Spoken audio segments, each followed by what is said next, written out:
बिस्मिल्लाहिर्रहमानिर्रहीम, अस्सलाम वालेकुम। रियलिस्टिक प्रॉपर्टीज़ के प्लेटफॉर्म से मैं उमर सरफराज हूँ।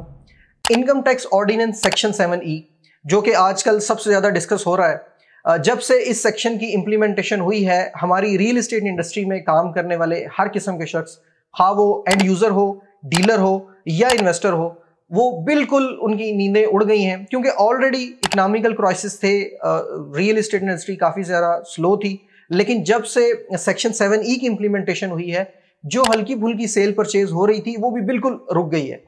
क्योंकि सेक्शन 7E की इम्प्लीमेंटेशन से प्रॉपर्टी के ट्रांसफर का जो प्रोसीजर था वो काफ़ी ज़्यादा मुश्किल हो गया है। अगर आप सेक्शन 7E को नहीं समझते तो मैंने ऑलरेडी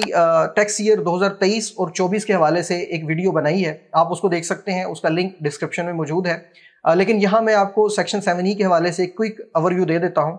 सेक्शन 7E बेसिकली है क्या? सेक्शन 7E के तहत अगर आप लोकल पाकिस्तानी हैं तो आपके नाम पर जितने भी एसेट्स हैं, हाँ वो प्लॉट्स हैं, अपार्टमेंट्स हैं, कमर्शियल यूनिट्स हैं, एग्रीकल्चर लैंड है, जो भी चीज़ आपके नाम पर है, आपने उसको सेक्शन 7E के तहत डिक्लेयर करना है और आपके सारे के सारे एसेट्स का एक फेयर मार्केट वैल्यू लगेगी जो कि FBR की अवेल्यूएशन के मुताबिक होगी। अगर आप अपने उन एसेट से अपनी अवेल्यूएशन का 5% तक इनकम हासिल कर रहे हैं तो उस पर आपने टैक्स देना है। मिसाल के तौर पर आपके नाम पे जो प्रॉपर्टी है वो 3 करोड़ की है, तो 3 करोड़ के ऊपर अगर आपकी जो इनकम है वो 5% यानी कि 15 लाख है, तो आपने अपनी इनकम का 20% यानी कि 15 लाख का 20% या अपने टोटल एसेट जो 3 करोड़ के हैं उसका 1% आपके ऊपर टैक्स अप्लाई होगा। अगर हम सेक्शन 7E को मजीद तफसीलन डिस्कस करें तो अगर आप अपनी को प्रॉपर्टी सेल करना चाहते हैं जो कि ऑलरेडी सेक्शन 7E के तहत डिक्लेयर है, तो आपने उस प्रॉपर्टी की तफसील फॉर्म ए में इंदराज करनी है और उसकी सारी तफसील लिखकर आपने उस फॉर्म को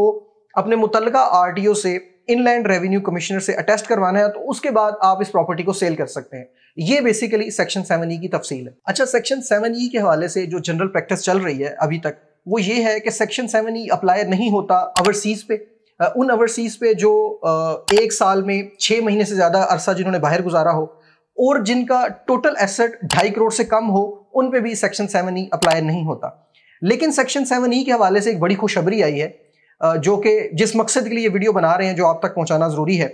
लाहौर हाई कोर्ट की जजमेंट सेक्शन 7E के हवाले से है कि पंजाब की हद के अंदर अगर आपको प्रॉपर्टी की लेन देन करते हैं तो उसके ऊपर सेक्शन 7E अप्लाई नहीं होगा, यानी कि वहां पे सेक्शन 7E की छूट है। तो इन मुश्किल हालातों में, इस इकनॉमिकल क्राइसिस में अल्लाह का शुक्र है कि ये एक अच्छी खुशखबरी आई है हमारे लिए भी और जो रियल इस्टेट इंडस्ट्री में लोग काम कर रहे हैं उनके लिए भी, कि किसी एक जगह से कोई पॉजिटिव चीज़ आना भी हमारे लिए एक खुशाइंद है, हम उसको आप तक पहुंचाना ज़रूरी समझते हैं। लेकिन ये तो एक जजमेंट थी जो लाहौर हाई कोर्ट की थी सेक्शन 7E के हवाले से, जो मैं समझता हूँ कि रियल इस्टेट की इंडस्ट्री के लिए एक पॉजिटिव मूव है। लेकिन इस हवाले से जो मेरी पर्सनल राय है वो ये है कि सेक्शन 7E उतनी देर तक अप्लाई नहीं होना चाहिए जब तक FBR के पास इसका कोई ऑनलाइन पोर्टल नहीं होता या इसका कोई प्रॉपर ऑनलाइन सिस्टम नहीं बनता, क्योंकि सेक्शन 7E की वजह से जो हमारा रियल एस्टेट का ट्रांसफर का प्रोसीजर है वो भी बहुत ज्यादा मुश्किल हो गया है। क्योंकि मिसाल के तौर पर अगर आपने कोई चीज सेल करनी है तो सबसे पहले आप उसका फॉर्म ए लेंगे, उसके ऊपर आप अपनी प्रॉपर्टी की तफसील लिखेंगे, वो सारी तफसील लिखने के बाद आप अपने मुतल्लिका RTO में जाएंगे, वहां इनलैंड रेवेन्यू कमिश्नर से अटेस्ट करेंगे, उसके बाद आप उसको सेल कर सकते हैं। और ज़रूरी नहीं जो बंदा अपनी प्रॉपर्टी सेल कर रहा है उसकी वो प्रॉपर्टी डिक्लेयर्ड भी हो, क्योंकि ज़्यादा जो लोग अभी तक मैंने देखे हैं उनकी बहुत सारी चीज़ें डिक्लेयर्ड नहीं हैं। तो मेरी राय ये है कि जब तक इसका कोई प्रॉपर ऑनलाइन सिस्टम नहीं होता इसकी इम्प्लीमेंटेशन नहीं होनी चाहिए, क्योंकि इसकी इम्प्लीमेंटेशन से रियल इस्टेट इंडस्ट्री का गला जो है वो दबाया गया है और काफ़ी ज़्यादा मुश्किलात हमारे लिए और इस इंडस्ट्री से जुड़े हुए लोगों के लिए है। और ये इंडस्ट्री पाकिस्तान के इकनॉमिक क्राइसिस को ख़त्म करने में और उसको बेहतर करने में और उसको स्टेबल करने में इसका बहुत बड़ा हाथ है। तो कोई भी ऐसा स्टेप नहीं होना चाहिए जिसमें इस इंडस्ट्री के लिए मुश्किल हो।